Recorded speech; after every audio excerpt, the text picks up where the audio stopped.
Hi, I'm Callum from Tyne Valley Motorhomes, and this is the handover on an Auto Trail Adventurer 65.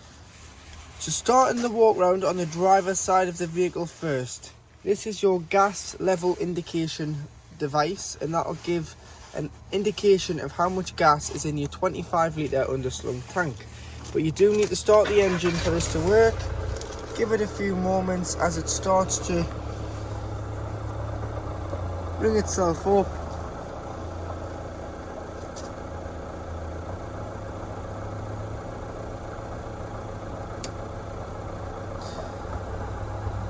And as you can see, this is a full tank of gas, as I took it to gas it last week, and this is full of gas. So moving on from the gas level indication, to fill it with gas, this is where you fill it. It's a bayonet fitting, and you go to your local station that sells LPG, remove the cap. It's a bayonet fitting, so you'd slot the filler in, twist it and pull the trigger back. That'll pressurise the gun onto the bayonet fitting of the vehicle before pressing and holding the button on the main display of the pump until simply it won't take any more gas. You'll know when it stops as it automatically cuts off and stops filling. Then you just have to release it and put your cap back on.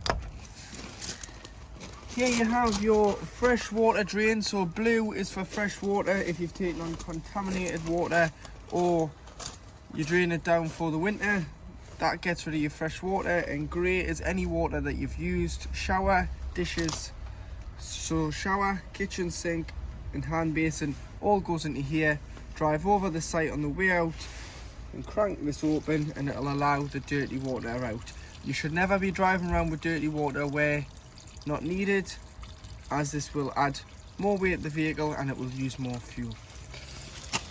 To hook the vehicle up, this is your hookup point. So you get your hookup lead, lift the collar, hook the vehicle first, then the sight, and then in reverse order when unhooking, along with pressing the clip down to release the power cable safely.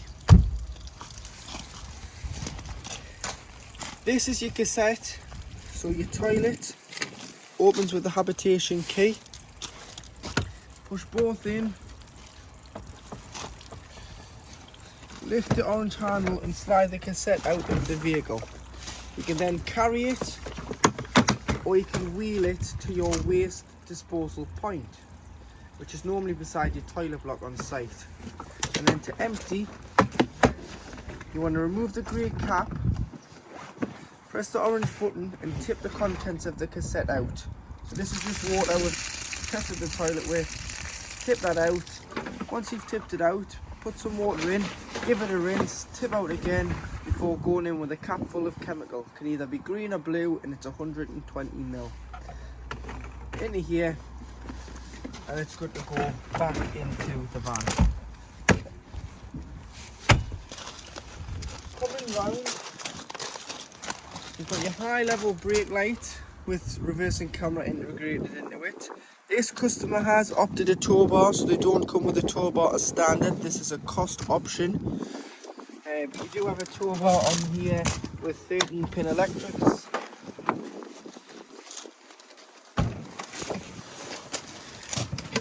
You've got storage in here and storage this side. There is your leisure battery in that case in there. So you've got a main leisure battery there for your 12 volt side of the motorhome. So if you ever needed to remove it, you can just get into it from the top there. And always make sure you shut this door first and then that door. Come around to the passenger side of the motorhome. You've got your fridge vents, so you can put your covers on in the winter when it's below 3 degrees. Just keeps the fridge working as effectively as possible in the colder climates, but obviously once it goes above 3 degrees, you've got to take them off so that it can cool itself down with the heat being a little bit warmer. To fill up with water, it's here. So again, using that little habitation key like I showed you, you can unlock this. This is lockable, hose into there, fill it until it overflows or until there is enough water on board. So you can see on the control panel how much water is on board. And if you are going wild camping, you will have to take a full tank of water with you. If you go to a site and you're travelling a fair distance, tend to take a maximum of 20-25 litres of water with you, just so that it doesn't impact on your weight of your vehicle. Step goes in and out here, and you do have a full-size fly screen on the habitation door.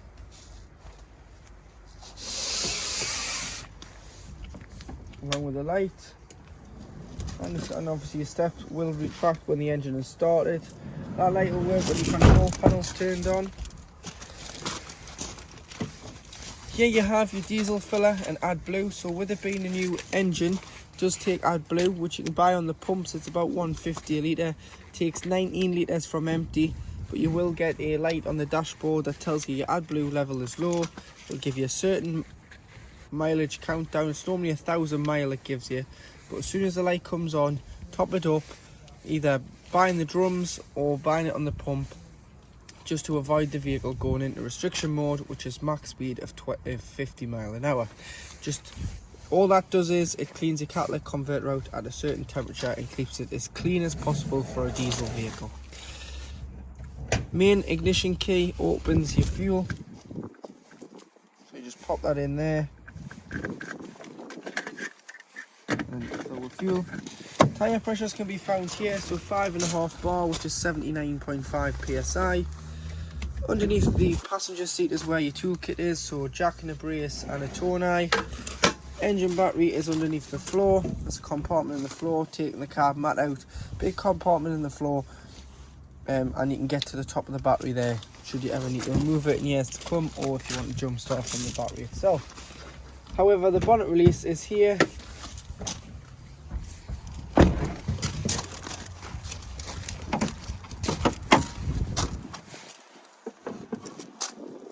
Do have your various fluids. So you've got your screen wash. Take these 3 tabs off, this cover lift off, and you can fill your coolant. And then you've got your brake fluid, your oil filler. There is no dipstick on the oil. You can check it through the dash. With it being the new Series 8 Fiat Ducato, it's electronic steering rack, so no power steering fluid is required on the vehicle, and the oil dipstick is digital on the dashboard. You've got an earth here for giving or receiving a jump start, and then just beside the air filter, this box here, put your key in, lift it up. Your positive terminal is there for giving or receiving a jump start. And you do have your weight plate, so 3.5 ton, train, gross vehicle weight, train weight 6 ton, front and back axle weights. So to operate your heating and hot water, which is wheel heat air controls, you've got to put your hand within proximity of the controls and it will take them out of sleep mode. So starting off with the heating of the vehicle first, using the plus and minus, you've got frost start, which is approximately 5 degrees, but then you do have to have either the gas or electric on to enable this to work, which I'll get onto in a moment. You've got nighttime mode, which is the moon, which is approximately 15 degrees, and then you can bring it all the way around to the max temperature of 30 degrees. Gas, press it, goes blue, that means the gas is on standby, and then it will go to orange and ignite once it's pulled the gas through to the heater via the gas supply of the vehicle. Once the vehicle has reached its temperature set, the gas will go back onto standby, which is blue, until it drops and the thermostat picks up that it's dropped temperature, and then it will kick back in and ignite to warm the vehicle back up. You'd use gas if you were wild camping. If you were on a site, you can use electric, so you've got 3 different power supply outputs on the gas. So depending on how much electric you've got on your site and what the amperage they're giving you is, you've got one, so just press and hold, you've got one which is 750 watts, you've got two which is 1500 watts, and you've got three which is 3000 watts. And you can see that's gone on to orange now, which means it's ignited on electric. But you can put the gas on as well, and this is what's called boost. So if you needed to boost the temperature of the vehicle, you can put both on together and it will maximise both sources, which will reduce the time it takes to heat the vehicle. Should you get a red exclamation mark down the side, you've got a reset button here. But what you can do is you can press the red exclamation mark and it will tell you on these codes here, so many bars will light up and it will give you the fault code. But press and hold the button, which will restart the control panel and eliminate the fault. To operate the hot water system, so again you've got frost start, which is 5 degrees, keeps the water in the boiler above 5 degrees, but again you do have to have gas or electric available to the vehicle. Should you not have that in the winter, we strongly advise that you winterize and get rid of all the water on board. You've got eco mode, which heats the water to approximately 50 degrees, and then you've got full heat, which is 70 degrees down here. Gas, if you're wild camping, or you've got 750 watts of electric, 1500 watts of electric, and 3 kilowatts, or 3000 watts should I say, of electric. Press the gas flame. Blue means it's on standby. Once it goes to orange, like the temperature for the heating has on gas, it is working on gas. And again, once that water gets the temperature, whatever source you've got it on, whether it be gas or electric, it'll go back onto standby until the water cools down before it kicks back in. So don't worry if you've put it on, it's gone to orange, and then 20 minutes later it's back on blue. Just means your water or your vehicle is up to temperature. And you can see there that they've both come on and they're both working. Again, both settings together is boost. So you might want to boost your hot water if you're in desperate need of hot water for a shower. And then once you've boosted it, just turn your gas off and allow the electric to continue to heat the water if you're on a site, as you wouldn't want to waste your gas when you've paid your site fees to use their electric. And that are your wheel heat air controls. Reset buttons can be found on the bottom of both dials. To operate your auto trail control panel, you've got your master switch here, which will turn on 12 volt from your leisure battery. Obviously, if you are hooked up, you will get mains to 40 volt household voltage in the vehicle, so you can use all 3-pin plugs. You've got the master switch for your lights, which are all then individually switched around the van. You do have your pump, which you turn on, making sure that you've got enough water, but you do need your pump on to use your taps, toilet or shower, otherwise you're not going to get any pressurised water through the lines of the vehicle, because unfortunately it does need the pump to pressurise the water. Awning light, and then you can scroll through, so you can see your Sergeant unit and its model number. Your leisure battery is charging, so that gives that you're hooked up, and we're at 13.4 volts. Take the hook about to get a true reading of your leisure battery. You can view your vehicle battery at 12.7, and it's got good there. Your fresh water and your wastewater readings. Your select battery always wants to be the leisure, because that's the battery that's used to power the motorhome. Don't let that be the vehicle battery. If it is, you can change it here by just pressing. But you always want that to be the leisure, because that's the battery that's designed to use the power for the motorhome. Don't let that be the vehicle, because it could flatten the engine battery. And you've got the inside temperature and humidity, and you can change your time when the clocks go back and forwards. and that is your auto trail control panel.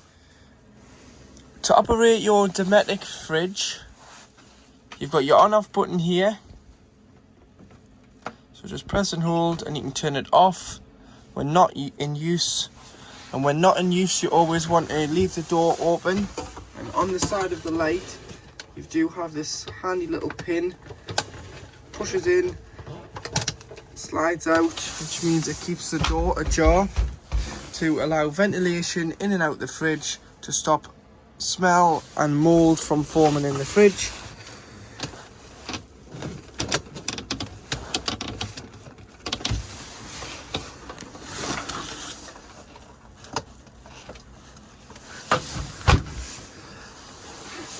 So to use it, turn it on. This one will illuminate, and that's if you are at home and you're pre-chilling and it's hooked up to mains electric, or you're on a site. So that'll work as a household fridge on 240 volt. If you're on gas and you're wild camping, you'd select gas, and you'd hear it in the background ticking, and it'll self-ignite on gas should you have enough gas on board and your gas be on.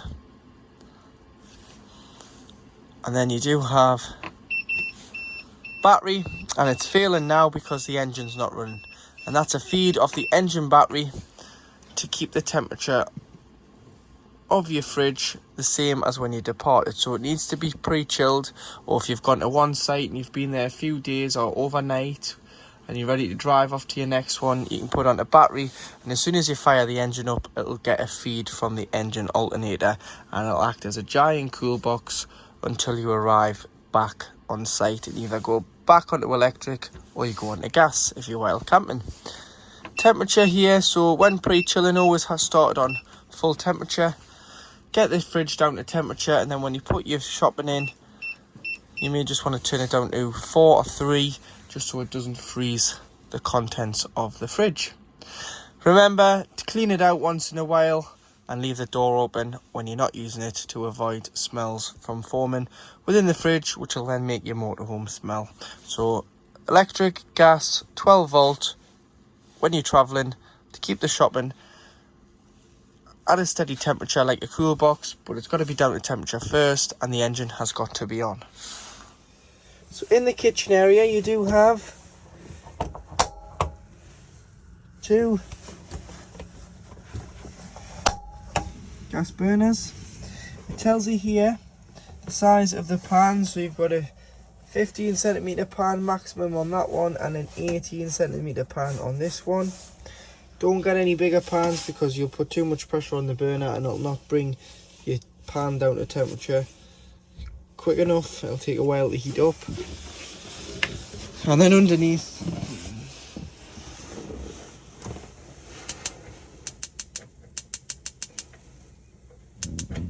you've got your oven on at the back, and above you do have your grill. On the actual oven door, it'll tell you the temperature of the oven.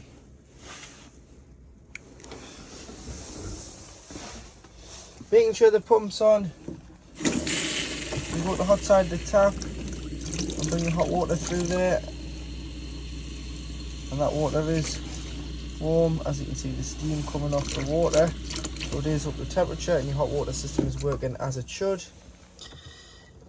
In the bottom of the kitchen cupboard there's a fuse spur here, and that's for the electric side to your boiler.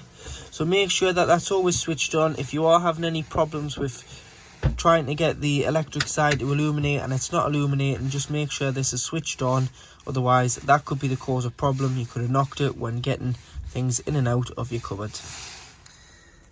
Directly underneath your oven is the location of your boiler drain. So your boiler drain is this yellow toggle here, which is currently pointing towards the cab. When you've finished using it in the winter and you've drained off your fresh, your waste, you've left all your taps open within the van, What you're wanting to do is you want to drain off the boiler, because the boiler holds 10 litres of water at a time, and when not in use it's very important that you drain it down, because if not the water could freeze and it isn't covered under manufacturer's warranty for frost damage, as it's your responsibility to drain the vehicle down.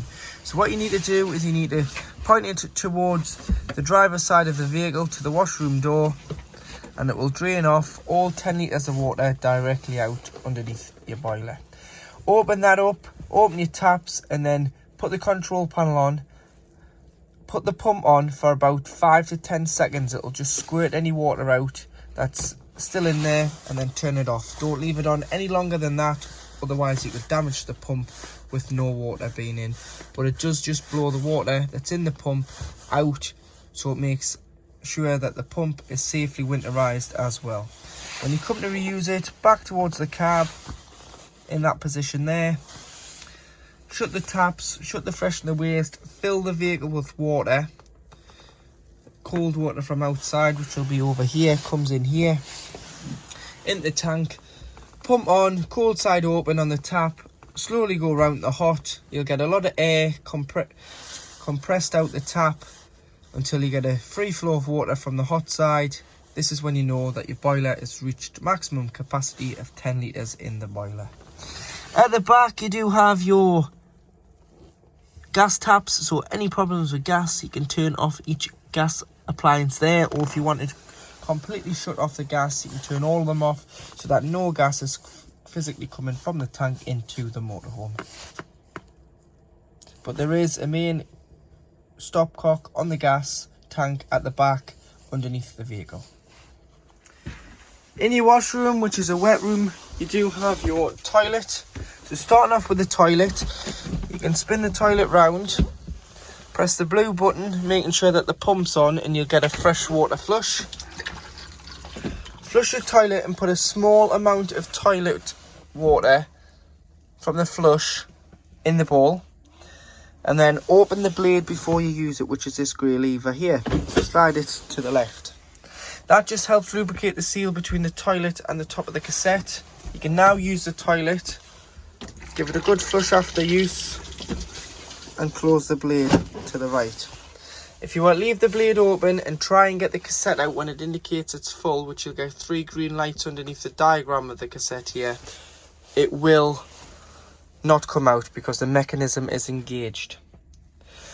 If you're cleaning the bowl and you've bought the twin pack of the pink and the blue, just put some pink in a bottle, dilute it, spray it. It'll do the same thing. It'll get a nice fragrant smell and it will keep this bowl clean.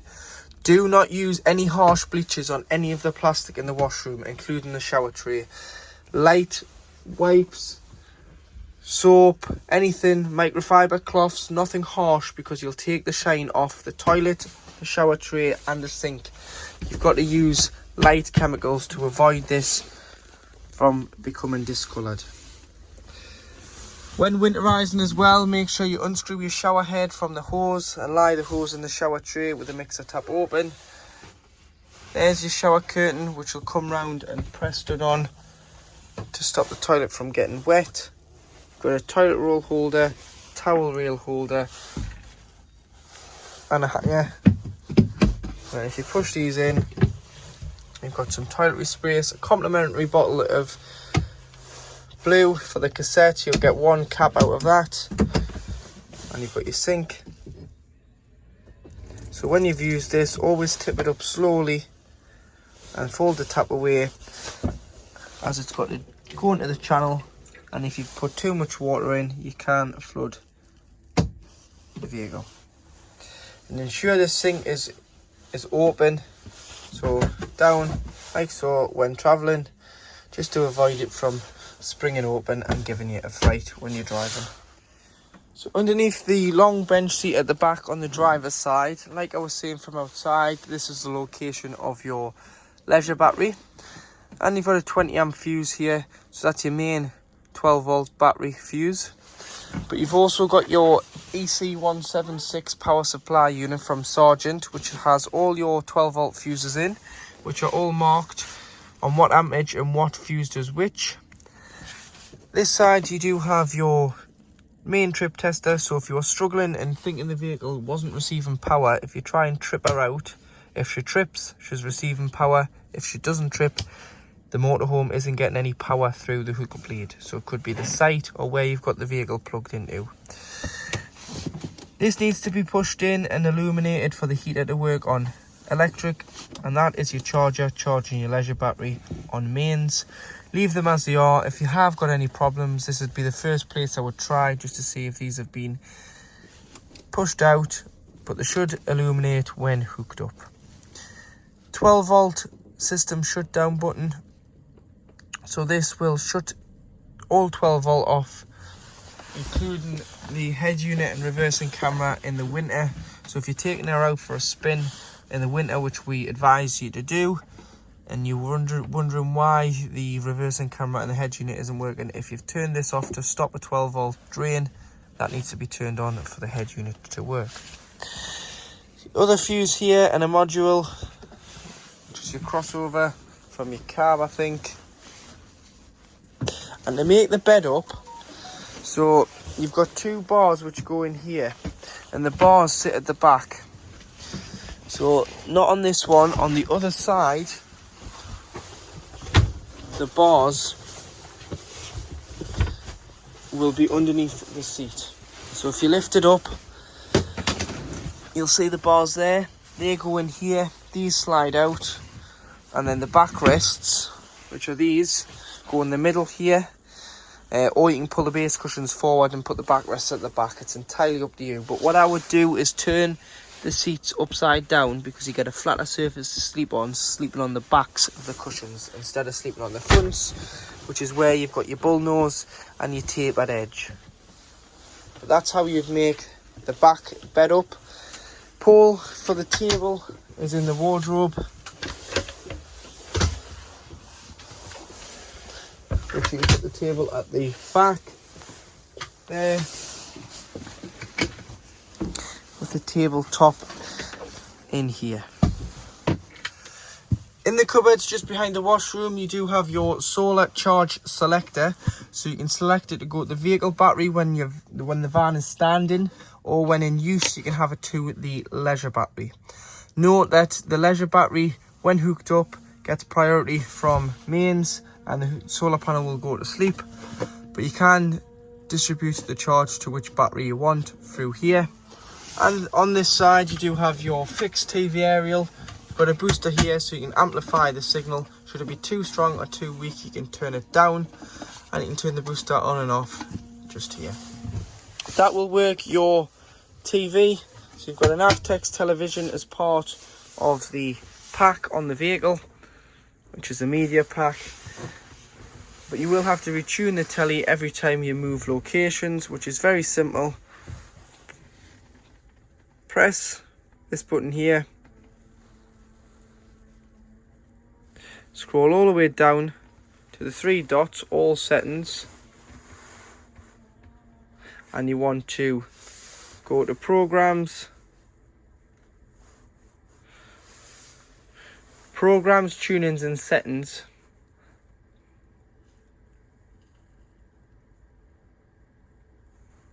And you want to do an auto tune on antenna, and it'll search and it'll find as many channels as it can. It'll go up quite quick until it gets to halfway, and that's when it starts to pull in the channels. But that's how you would retune your telly every time you'd move locations. So it's 12 volt your telly, so it'll work when hooked up and when on a site. So when hooked up and not hooked up, should I say, through 12 volt, as long as you've got enough charge in your leisure battery. Your little lights are individual readers, so they're individually switched, and you've got 4 of them in the back lounge here. And as you can see, it's slowed down and stopped, so it's going to start to tune in now on around 40%.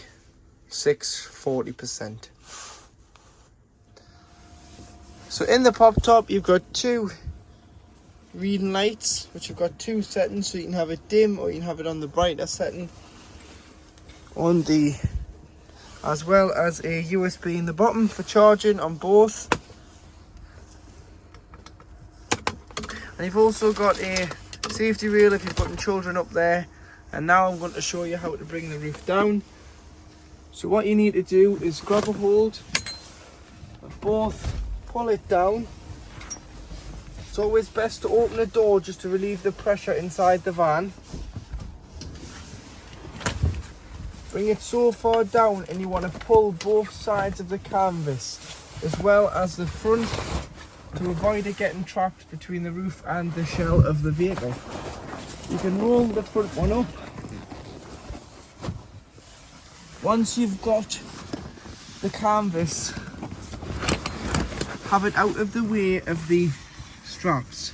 So to tie the roof down, you need the butterfly clip on the bar, and you need to turn it and push it in and put the extra safety belt on.